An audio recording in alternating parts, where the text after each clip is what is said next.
దేశం లోపల హిందూ ఉగ్రవాదాన్ని ప్రేరేపిస్తున్నారా? హిందూ ఉగ్రవాదానికి మద్దతు తెలుపుతున్నారా? బీజేపీ పరిపాలిత ప్రాంతాలు ఏవైతే ఉన్నాయో ఆ ప్రాంతాల్లో క్రైస్తవుల మీద పెద్ద ఎత్తున దాడులు జరుగుతున్నాయి. ఎక్కడ మీ ప్రాబల్యానికి, మీ రాజకీయ లబ్ధికి, మీ స్వప్రయోజనాలకి గండి పడుతుందో అనేటటువంటి ఉద్దేశంతోనే కదా ఈరోజు దేశంలో క్రైస్తవ మిషనరీలకి ఆంక్షలు పెట్టారు. ఇదంతా హిందూ భావజాలం పేరిట ఎవరి మీద దాడులు చేస్తున్నారు? ఎందుకు క్రైస్తవ్యం మీద ఎంత విద్వేషం మీకు? క్రైస్తవ్యం మీకు చేసినటువంటి ద్రోహం ఏంటి దరిద్రం? దేశంలో రాజ్యాంగ స్ఫూర్తితో ఏర్పడినటువంటి ప్రభుత్వాలకి బాధ్యత లేదా? మత విశ్వాసాన్ని కాపాడాల్సిన బాధ్యత లేదా? దేశ ప్రజలారా, ఈ రాజకీయ శక్తుల మీద ఖచ్చితంగా మీరు దృష్టి పెట్టండి.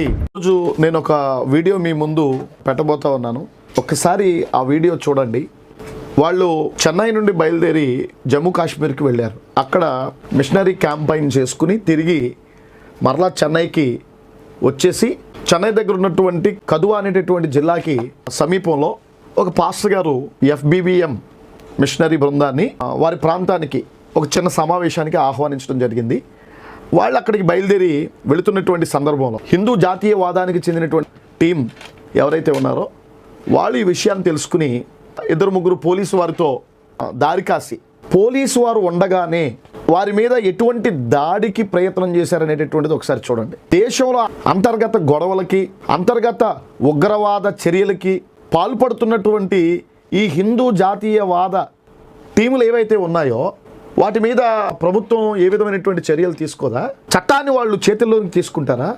అక్కడ ఆ క్రైస్తవ మిషనరీలు వాళ్ళు మారుమూల ప్రాంతాల్లో ఉన్నటువంటి వ్యక్తులకి సేవ చేయాలి అనేటటువంటి ఉద్దేశంతో వాళ్ళ కనీస అవసరాలు తీర్చి వారికి యేసుక్రీస్తు ప్రేమను తెలియచేసి జనాన్ని మోటివేషన్ చేస్తూ ఉంటే, జనంలో చైతన్యాన్ని తీసుకొచ్చేటటువంటి క్రైస్తవుల మీద మీరు దాడులు చేస్తారా?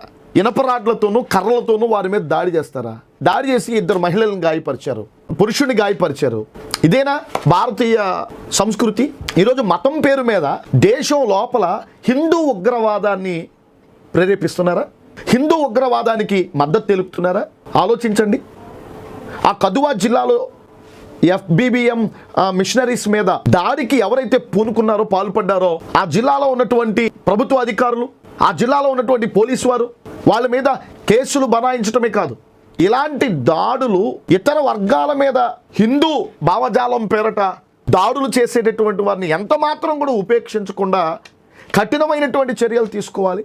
దేశంలో బీజేపీ పరిపాలిత ప్రాంతాలు ఏవైతే ఉన్నాయో ఆ ప్రాంతాల్లో క్రైస్తవుల మీద పెద్ద ఎత్తున దాడులు జరుగుతున్నాయి. అంటే క్రైస్తవుల్ని బెదిరించి, క్రైస్తవుల మీద మోకల దాడిని ప్రయోగించి ఏ విధం చేతనైనా క్రైస్తవ్యాన్ని అణిచేయాలి అనేటటువంటి ఆలోచన విధానమా మీరు బుర్రకెక్కించుకున్నది?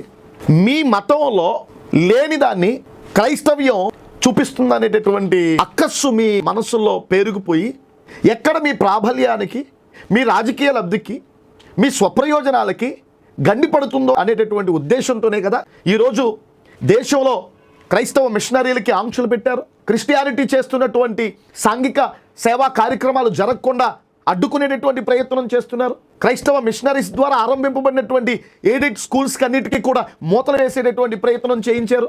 ఇదంతా దేశాన్ని అభివృద్ధి చేయడంలో భాగమా, లేకపోతే దేశ ప్రజల యొక్క అభివృద్ధి కుంటుపడేటటువంటి విధంగా అడ్డుకోవాలనేటటువంటి ఆలోచనతో తీసుకుంటున్నటువంటి నిర్ణయాల? ప్రజలు కూడా అవేర్నెస్ తెచ్చుకోవాలి. హిందూ భావజాలం పేరిట ఎవరి మీద దాడులు చేస్తున్నారు, ఎవరిని గాయపరుస్తున్నారు, ఎవరి మతం మీద ఎవరు విద్వేషపూరితమైనటువంటి భావాల్ని సొసైటీలో స్ప్రెడ్ చేస్తున్నారు? ఎందుకు క్రైస్తవ్యం మీద ఎంత విద్వేషం మీకు? క్రైస్తవ్యం మీకు చేసినటువంటి ద్రోహం ఏంటి?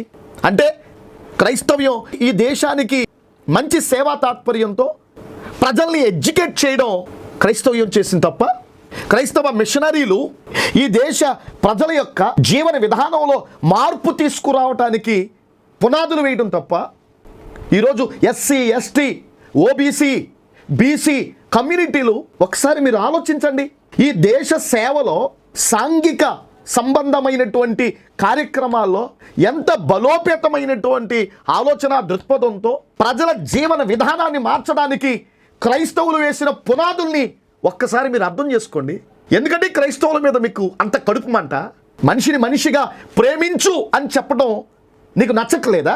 ఆ విషయాన్ని సంస్కరించుకోవడం మీకు చేత కావట్లేదా? అందుకోసం మీరు విషం కక్కుతారా? అందుకోసం మీరు దాడులు చేస్తారా?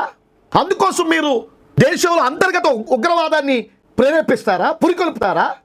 ఏంటి దరిద్రం దేశంలో? ఇలాంటి సిచ్యువేషన్స్ అనేటటువంటివి ఒక మతాన్ని ఆధారంగా చేసుకుని ఒక మత విశ్వాసాన్ని అనుసరించేటటువంటి వ్యక్తుల మీద పెద్ద ఎత్తున దాడులు చేసి వాళ్ళ మీద రాడ్లతో, కత్తులతో, అల్లరి మోకలతో ఈ ప్రకారంగా ఎక్కడ పడితే అక్కడ భయభ్రాంతులకు గురి చేస్తున్నటువంటి వీళ్ళ మీద చర్యలు తీసుకోరా? రాజ్యాంగ స్ఫూర్తితో ఏర్పడినటువంటి ప్రభుత్వాలకి బాధ్యత లేదా? పౌరుల్ని కాపాడాల్సిన బాధ్యత లేదా? మత విశ్వాసాన్ని కాపాడాల్సిన బాధ్యత లేదా? రాజ్యాంగం మీద ప్రమాణం చేసి సమాజ స్థాపన కోసం మేమందరం కృషి చేస్తున్నాం, కంకణం కట్టుకుని పనిచేస్తున్నాం అని చెప్పేసి మీరు వేదికల మీద నిలబడి మీరు చేసే ప్రమాణాలన్నీ అబద్ధాలే కదా. ఇంత అబద్ధికమైనటువంటి వ్యవహార శైలితో దేశాన్ని నాశనం చేసే దిశగా, ముక్కలు చేసే దిశగా కొన్ని వర్గాల్ని వెనుకొండి ప్రోత్సహిస్తున్నటువంటి కొన్ని రాజకీయ శక్తులు ఏవైతే ఉన్నాయో, దేశ ప్రజలారా, ఈ రాజకీయ శక్తుల మీద ఖచ్చితంగా మీరు దృష్టి పెట్టండి. నేను ఇంకొక విషయం కూడా చెప్తా ఉన్నాను. దళిత నాయకులకు కానివ్వండి, బీసీలకు కానివ్వండి, ఓబీసీ ఆయా కమ్యూనిటీలకు చెందినటువంటి నాయకులందరికీ కూడా నేను మనవి చేసేది ఏమిటి అంటే, ఈరోజు దేశ ప్రజలు వివక్షకు గురి అవ్వడానికి కారణం ఎవరో మీరు తెలుసుకోవాలి. ధనం ఉందని, అధికారం ఉందని, అధికార అండదండలు ఉన్నాయని చెప్పి సామాన్యుల్ని వేధిస్తారా? సామాన్యుల విశ్వాసాల మీద దాడి చేస్తారా? ఇదా దేశంలో స్వేచ్ఛ అంటే? ఇదా దేశంలో స్వాతంత్ర్యం అంటే? ఈరోజు స్వాతంత్ర్యం పేరు మీద దేశంలో అరాచకానికి మద్దతు పలుకుతున్నారు. మీకు దమ్ముంటే, మీ చర్యల్లో నిబద్ధత, నిజాయితీ ఉంటే, మీకు కొన్ని మత విశ్వాసాలు ఉన్నాయి కదా, కొన్ని ఆ జుగుప్సాకరమైనటువంటి వ్యవహార శైలి, తీరుతెన్నులు, పద్ధతులు కొన్ని ఉన్నాయి. నేను ఆ వీడియోలు ప్లే చేస్తాను, వాటి మీద పోరాటం చేయండి. భారతీయ సమాజంలో భక్తిని నేర్పేటటువంటి వ్యక్తులు బట్టలు వేసుకుని ఈ సమాజాన్ని మరింత చైతన్యవంతులుగా తయారు చేసేటటువంటి విధంగా చర్యలు తీసుకోండి. మనిషిని మనిషిగా చూసేటటువంటి సమాజం మీద మీరు దాడి చేస్తున్నారు. క్రైస్తవ్యం ఒక్కటే మనిషిని మనిషిగా చూస్తుంది. అందుచేత అభ్యున్నత భావాలు కలిగినటువంటి, భావ స్వారూప్యత కలిగినటువంటి ప్రతి వ్యక్తి కూడా క్రైస్తవుల మీద జరుగుతున్నటువంటి దాడుల మీద ఖచ్చితంగా మాట్లాడండి సార్. మీరు మౌనంగా ఉండకూడదు సార్. మరి ఇంత అన్యాయమైనటువంటి దాడులు చేస్తున్నారు అంటే దేశ ప్రజలు మతాన్ని బుర్రకెక్కించుకున్న వాళ్ళు కాదు, ఉన్మాదాన్ని బుర్రకెక్కించుకున్న వాళ్ళు కాదు. నీతిని నీతిగా, న్యాయాన్ని న్యాయంగా, ఉన్నది ఉన్నట్టుగా చెప్పగలిగినటువంటి వ్యక్తులందరూ కూడా ఖచ్చితంగా కలిసి రావాలండి. క్రైస్తవ్యం మీద పేట రేగిపోతున్నటువంటి దాడులకు సంబంధించినటువంటి అంశంలో మీరందరూ కూడా మద్దతు ఇవ్వాలండి. దేశంలో అల్లర్లు సృష్టించడానికి, మతాల మధ్య సమస్యల్ని సృష్టించడానికి కొన్ని మత ఛాందస్తవాద సంస్థలు ఎటువంటి అడుగులు వేస్తున్నాయో, ఎలాంటి పావులు కదుపుతున్నాయో దయచేసి దేశ ప్రజలు అర్థం చేసుకోండి. ఈ దేశ ప్రజల్ని చైతన్యవంతుల్ని చేయడానికి, ఈ దేశ ప్రజల ప్రాణాల్ని కాపాడడానికి ఈ దేశంలో క్రైస్తవులు హాస్పిటల్స్ పెట్టారండి. క్రైస్తవులు కూడు లేని వారికి కూడు పెట్టారండి, గుడ్డ లేని వారికి గుడ్డ ఇచ్చారండి. ఈ భారతీయ సమాజం కొన్ని వర్గాల వారిని చదువుకు దూరం చేస్తే, అలాంటి వర్గాల వారికి చదువుని అందించడం కోసం క్రిస్టియానిటీ ఈ దేశ భారాన్ని భుజానికి ఎత్తుకుందండి. అలాంటి క్రైస్తవుల మీద దాడులు చేయడానికి మీకు మనసు ఎక్కడొస్తుంది? మిమ్మల్ని ప్రేమించిన వాళ్ళని మీరు చంపుతారా? మిమ్మల్ని చైతన్యవంతులుగా తయారు చేయడానికి, విద్యావంతులుగా తయారు చేయడానికి కృషి చేసి ఈ దేశంలో అద్భుతమైనటువంటి సేవా తాత్పర్యాన్ని అందించినటువంటి క్రైస్తవులను చంపుతారా? ఏ రోజైనా క్రైస్తవులు హిందువుల మీద దాడి చేశారా? క్రైస్తవ్యం దేశానికి ప్రేమను అందిస్తుంది. అలాంటి క్రైస్తవ్యానికి దేశం గాయాలను ఇస్తుందా? అలాంటి క్రైస్తవ్యాన్ని పాడు చేయడానికి పావులు కదుపుద్దా? ఇది అన్యాయం కాదా? ఇది అక్రమం కాదా? పాపం ఆ FBBM మిషనరీస్ ప్రజలకి 4 మంచి మాటలు చెప్పడానికి, సేవ చేయాలనేటటువంటి భారంతో, బాధ్యతతో వెళితే పోలీసులని దగ్గర పెట్టుకుని మరి చట్టాన్ని చేతుల్లోనికి తీసుకుని ఆరునాతి దారుణంగా హింసించినటువంటి ఘటన మీద దేశంలో మానవతావాదులందరూ కూడా గొంతెత్తాలి. ఈరోజు క్రైస్తవ్యం మీద దాడి చేస్తున్నారు. తస్మత్ జాగ్రత్త, రేపు మీ మీద దాడి చేస్తారు. మేమైపోతే మిగిలేది మీరే. మిమ్మల్ని కూడా ఈ దేశంలో బ్రతకనివ్వరు, మిమ్మల్ని మీ పిల్లల్ని బ్రతకనివ్వరు. మీరు ఒక విషయాన్ని చూడండి, హైందవ ఉగ్రవాదానికి పావులు కదుపుతూ, విద్వేషాల్ని రెచ్చగొడుతూ, మనిషికి మధ్య భేదాన్ని సృష్టిస్తూ ఉన్నటువంటి ఒక శాఖకు సంబంధించినటువంటి వీడియోని నేను మీకు ప్రజెంట్ చేస్తాను. ఆ వీడియోలో ఆవిడ చెప్పిన మాటలు మీరు వినండి. నేను 5 నెలల గర్భంతో ఉన్నప్పుడు నన్ను అందరూ కలిసి రేప్ చేస్తారు. నన్నే కాదు, మా అమ్మని, కుటుంబంలో మిగతా ఆడవాళ్ళని కూడా. నా 3 ఏళ్ల బిడ్డను కాళ్ళు పట్టుకొని బండకేసి బాది చంపేశారు. ఎవరి దేశంలో మానభంగాలు చేస్తున్నారు? ఎవరి దేశంలో రేపిస్టులుగా ఉన్నారు?